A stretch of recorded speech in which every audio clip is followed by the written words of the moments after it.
JJ TV, nagpakalat di daw totoo ang Kaya kahit na ano sabihin itong kakiraki na to, uy, mahiya ka naman.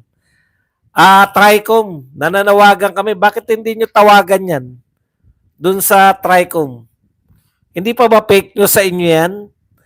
Na yung ginamit daw ng mga video, pinapakita raw ay galing daw dun sa mga lintik na hindi ko. Ngayon sa Valencia Bukidnon naman, dinumog ng mga nagmamahal at supporter ng Presidente Duterte at BP Sara Duterte. Dumagundong na ho ang supporters ni President Duterte. Tsaka yung panawagan po ni Tatay Digong, alam nyo, ang galing po ng mama, no? Hindi po siya yung naniningil sa atin na kayo naman pinaglingkuran ko. Nakikiusap po siya na sabihin sa atin na naiboto naman natin yung mga kandidato niya para mailigtas natin si Inday Sara mula po sa gunto. Alam niyo po, mukha lang po na kapon tama. Sinasabi, may nag-comment sa akin kasi sinasabi ko habang naka-live ako dun sa sa Mesibu. Actually, kinuha ko lang po sa SMNI. Sinasabi ko po na para po sa mga Duterte, no? Alang-alang sa mga Duterte. Hindi tama po yung pumuna sa akin, no? Alang-alang sa bayan. No? Iligtas natin si BP Sara alang-alang sa bayang Pilipinas. Hindi po alang-alang sa mga Duterte lang. 'Di ba? Pag tinulungan po natin ang mga Duterte ngayon, tinutulungan po natin yung Pilipinas na makaahon sa ginagawa ng gobyernong ito. Si Presidente Rodrigo Duterte ang presidente na may malasakit at pagmamahal sa Pilipinas. May puso.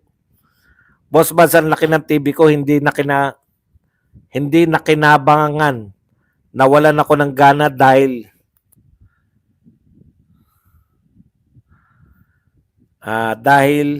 sa bias na pagbabalita sa stream media. Di gamitin mo yung TV mo sa panonood sa amin. Duterte solid watching from the Ma'am KSA. Halos wala na rin pong pahinga dahil sa dami po ng mga vlogger na pwede nyong panoorin.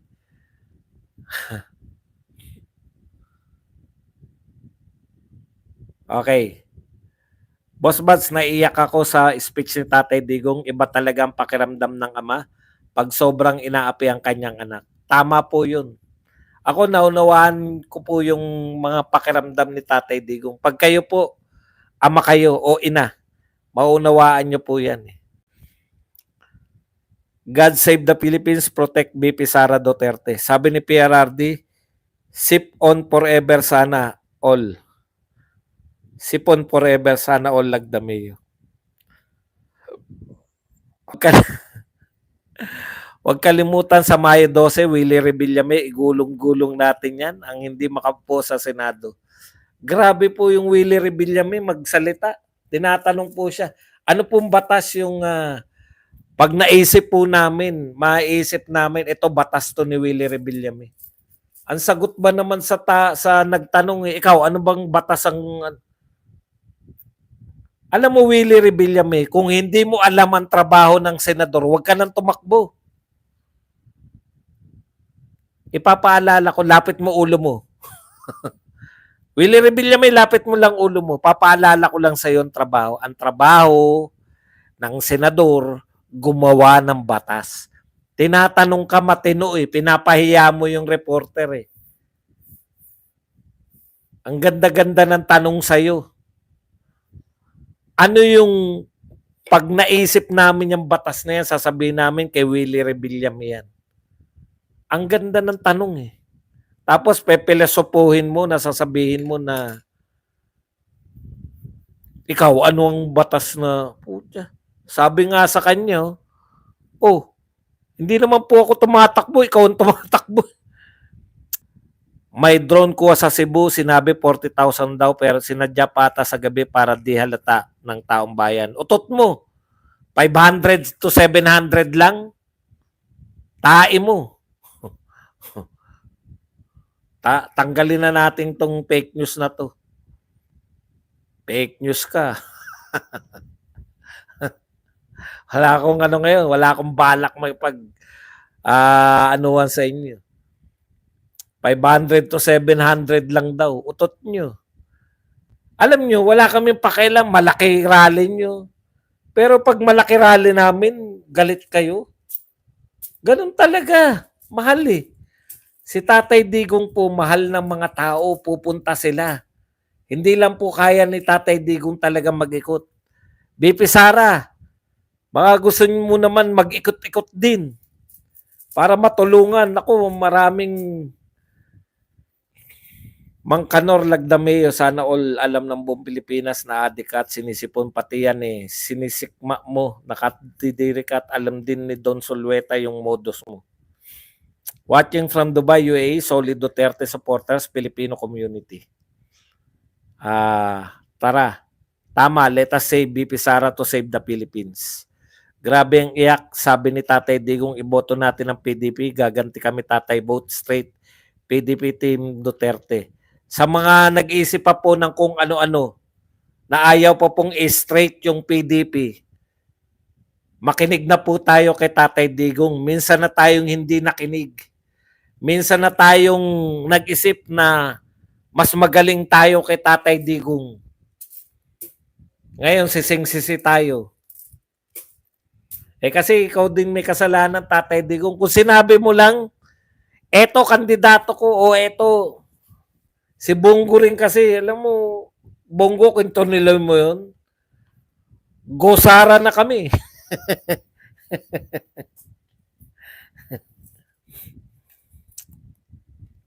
Pag fake news, tanggalin agad para di pamarisan. Opo, kasi po yung iba na may nakikipagtalo, okay lang eh. Nakikipagtalo ka, hindi ka sang-ayon sa akin. Di ba? Pero yung fake news lang sinasabi mo, putya.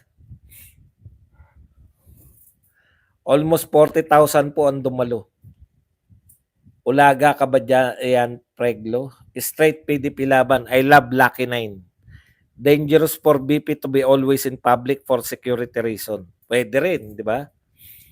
Pwede rin. Minsan na tayong nabudol, tama na. 40K ang dumalo sa PDP rally dito sa Cebu. Boss, yan, hindi bumoto ng PDP, adik mga yan. Hindi na kailangan utusan ang mga tao para isigaw ang pangalan ni Tatay Digong. Kay BBM nga, inutusan na isigaw ang BBM, wala man lang reaction ng audience. Nakakaya, governor pa. Si Tatay Digong, pag tumunog lang yung ikaw ang pag-asa. Intro pa lang, naghihiyawan na ng Duterte. Di ba? Intro pa lang eh. No. Ibig sabihin nun, lalabas na sa lungga si Digong. Swerte rin si Freddy Aguilar, no? Naging team song ni Tatay Digong. Good evening, Sir Dong. Taga Danau, Cebu. Totoo, daming tao sa rally sa Mandawi. Isa kami pumunta, malayo lang kami sa venue, Sir Don. Dahil sa sobrang daming tao, solid Duterte, straight lineup Duterte kami dito. The rally that was held in Cebu was simply amazing. I've seen the drone views. My modest estimates more than 90,000. I'm having goosebumps. Emotional vote tayo sa Lucky 9. Correct. Manggigil tayo. Ikampanya natin sa mga kamag-anak natin, sa lahat. Sabihin natin talaga kahit, ako, lalo na kayo mga OFW, sabihin nyo po, hindi ko kayo padala. Kung walang kasabay na concert ang rally ng PDP, mas marami pa sanang dumalo. May concert ba? Wala naman po. Iba naman po yung sinasabi, 2024 pa po yun. Boss, shoutout lang bakit pinabayaan sa Butuan kung saang kanto may check-out at lahat na lang klaseng sasakyan. Hinaharang at ini-issuean or may violations. Kabado na sila, the way of Bisaya. Alam nyo po, ako sa totoo lang, kung ako po taga-Visayas at Mindanao, nakita ko na po, iba po talaga pag alam nyo, huwag nyong sayangin yung boto nyo, boboto nyo na naman mga taga-metro, taga Luzon na lang naman lahat. Karamihan po yan, Panay Luzon eh. Tignan nyo po yung mga kandidato ng mga yan. Panay Luzon-Luzon po yan. Nakaranas na kayo sa Visayas, Mindanao. Naranasan nyo na magkaroon ng presidente na taga-inyo. Bisaya na taga Mindanao. Naranasan nyo na. Nakaranas kayo ng build dyan sa inyo. Ako nakita ko eh. Kung gusto nyo na naman uli na taga Luzon-Luzon na naman, wala tayong magagawa dyan. Ganyan sabi ko sa mother, walang alawas. May binalasubas pa UN. So, alam mo, sa totoo lang, kasi kayong mga OFW, eto lagi ko inuulit to eh. Hindi kasi kayo naapektuhan ng ayuda. Kaya sa inyo, ang pag-iisip nyo, sino talaga yung totoong may malasakit sa Pilipinas? Sino talaga yung may kakayahang may gawin sa Pilipinas?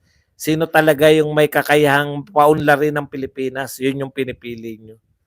Unlike dito, yung mga naiwan dito sa Pilipinas, talagang apektado sila niyan eh. Nag-iisip sila, kahit na magmukha kaming pulubi ng mga to, eh at least pag nanalo sila, alam namin may ayuda pa. Nagdadalawang isip sila. Baka pagka iba ang manalo, mawala yung ayuda nila. Kaya kayo po ang pinaka, no? Kayo po talaga yung pinaka reasonable sa lahat ng mga yung mga mayayaman naman na taga Pilipinas, ayaw nila sa mga Duterte dahil alam nyo na. Kaya po, marami kayong kamag-anak dito, maraming umaasa sa inyo. Sabihan nyo na yan ang totoo yung dapat iboto. Kung bibigyan kayo ng ayuda, kunin nyo lang. Hindi naman kanila yan. Hindi naman nila pera yan. Actually, binawasan pa nila yan.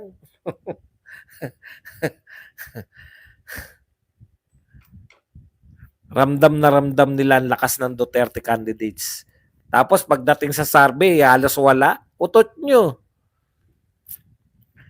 Bakit dami ginto sa leeg ninyo pero walang pambili ng postiso?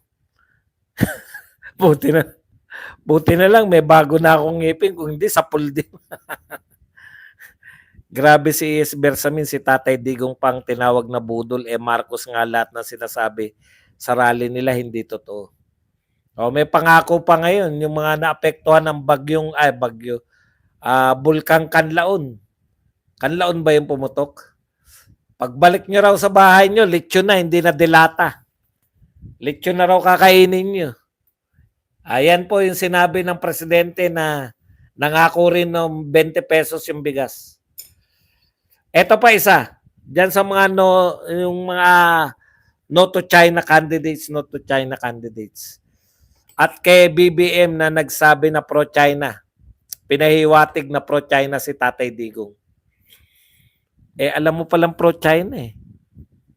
Bakit mo sinabi noon, nung nangangampanya ka, na itutuloy mo yung mga proyekto? Alam mo palang pro-China.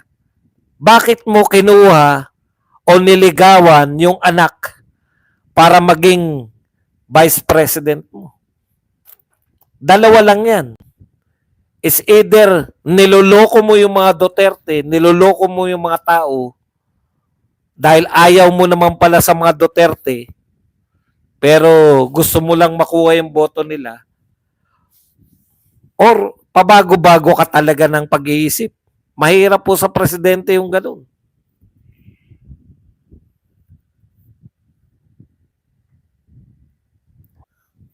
Boss Baz, after ng Cebu Rally, maraming pumila para magpa-picture kay PRRD. Grabe, iba talaga kaysa kay BBM, walang pumila. Eto na lang. Bakit kumakaway nga yun na walang kinakawayan eh.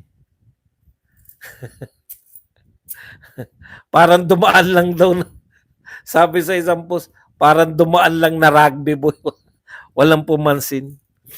Kagabi, 2 gadget ko na gumagana, kay Bisdak 23K viewed sa live, tas dito kay Boss Buds 3K plus viewed sa live. Beatrice Prudente.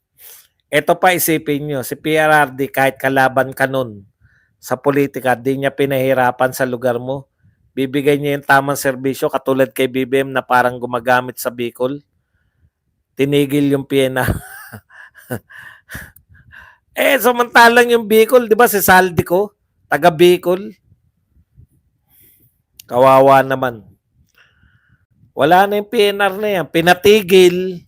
Pinatigil yung biyahe ng Tutuban papunta dyan sa mga, nakalimutan ko kung saan biyahe yun eh. Basta dito sa FTI, parang ganun eh.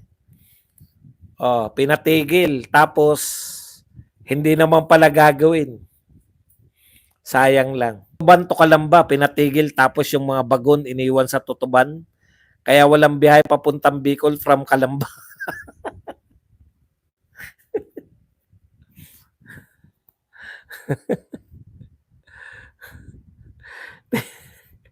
Iniwan.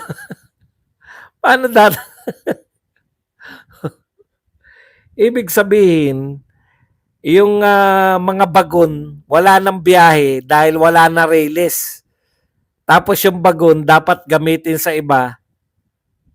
Balita about COA, according to COA, BP is cleared about her on CIF for 1 and 2 quarters, yung third quarter ongoing na.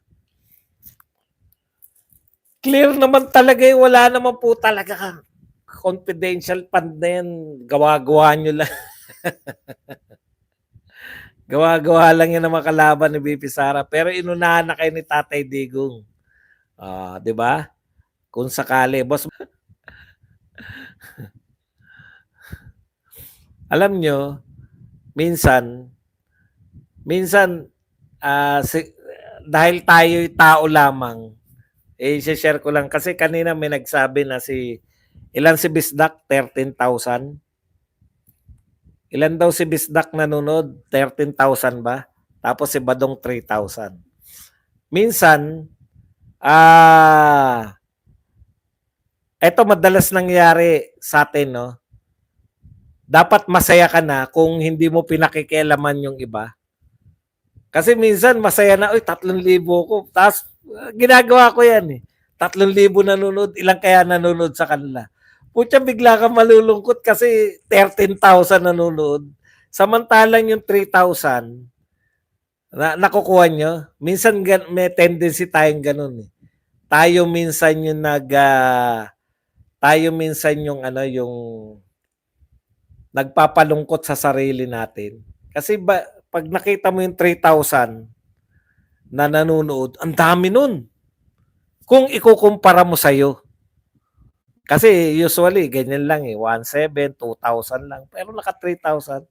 Pero once na ikaw ay naghangad ng ikumpara yung sarili mo sa iba, biglang, 13,000 siya. Imbis na maging masaya ka dahil 3,000 nanonood sa'yo, bigla kang lulungkot dahil malaki yun minsan yung dapat, 23,000 pala. Yun minsan yung dapat nating iwasan sa buhay. No? Yung pagkukumpara. Alam nyo kung bakit? Kasi laging mayroong mas sa inyo. Laging mayroong mas magandang lalaki, laging mas matalino, laging mas magaling, laging may sa aming mga vlogger, laging may mas mataas na views. Ayan. Dapat ang sukatan mo, yung sarili mo lang. Biruin mo, ako, kung tumaas ako, naging 3,000 ako nanonood ng live. Usually, dapat ang saya-saya ko na nun. Pero dahil kinumpara mo yung sarili mong views sa 23,000, anong tawag dyan? Desiderata? Yan ba tawag dyan? Desiderata? Madalas po nangyayari sa atin yan. Di ba? Buhay pamilya, masaya ka na, may sarili kang bahay, nakapagpundar ka ng bahay at lupa, may kotse ka, may ipon ka sa bangko, napagtapos mo yung mga anak mo, napagtapos mo lahat. Tapos bigla mo nabalitaan yung mga kaklase mo, nasa US na ninirahan, maalwan ng buhay. Putya, bigla kang lumungkot dahil mas magaling ako ron nung araw. Bakit siya sa US nakatira at ang buong pamilya niya? Samantalang ang gusto mo lang naman nung araw, dahil walang-wala kayo, di ba? Mahirap lang kayo eh. Magkaroon lang ako ng bahay at lupa. Puta, may bonus pa, may kotse ka pa. Napagtapos mo pa lahat ng mga anak mo. Eh, yun minsan yung tao eh, no? Ganyan ang Pilipinas eh. Hindi naman. Sa atin naman, iba naman yung nangyari sa atin. Nasa maganda na tayo, no? Nasa maganda na, ganda na ng Pilipinas. Tapos bumalik tayo sa kasi noon nung panahon ni Tatay Digong, anong pagkakaiba ng panahon ni Tatay Digong? Nung panahon ni Tatay Digong, totoo ang mga proyekto. Ang mga proyekto ni Tatay Digong nakikita, nararamdaman, naaamoy. Talagang totoo. Tapos apektado ka. Sino hindi naapektuhan ng 10 years na passport, 10 years na lisensya? Sino hindi naapektuhan ng mga skyway, etc., etc.? Pero ngayon, balik na naman tayo sa tokis-tokis. Maganda ekonomiya natin. Umunti ang mga mahihirap. Umunti ang mahihirap. Battle of ano na naman, propaganda. How I wish. Boss, Trojan horse ba si Willie? Hindi ko maintindihan kung ano yung tanong mo na kung Trojan horse ba si Willie Rebillame. Bakit siya magiging Trojan horse? Niregalo ba siya sa atin? Ano siya? Bakit siya Trojan horse? Hindi naman po siya kasama sa 9. Hindi ko po, kung paano nyo po na konekta si Willie Rebillame bilang, ay hindi ko po makuha yung ano, yung logic nung siya ba ay Trojan horse. Kasi ang mga totoong Duterte, hindi po iboboto si Willie Rebillame. Ano po yung Trojan horse? Hindi ko po makuha yung Trojan horse. Pakawala? Eh, kahit ba pakawala siya, hindi naman natin siya iboboto. Yun ang ano ko, yung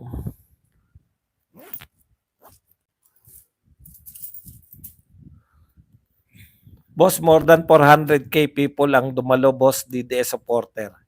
Yan. Hindi kita binabara. Gusto ko lang maliwanagan ano yung point mo. Para naman para yung kanina, yung sinasabi na ano, na hindi ko makuha yung point nung Trojan horse ba siya? Saan po naka-line up si Will? Wala. Independent siya.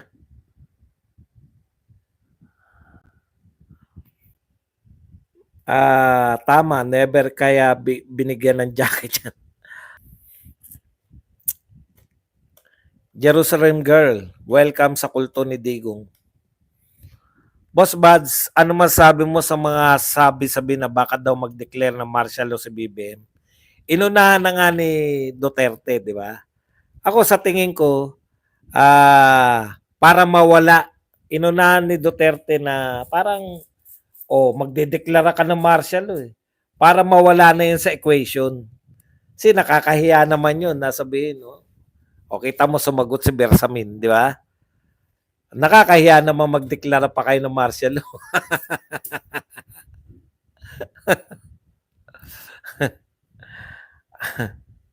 Ruru.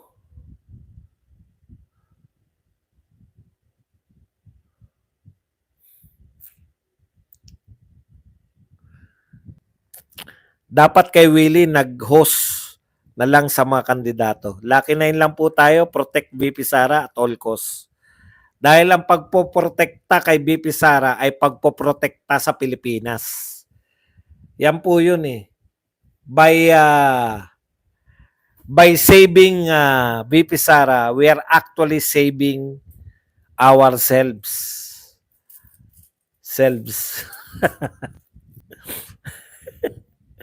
Efren Ramos, hindi yan hihingi ng balato, boss. Mukhang pera yan sinagamos.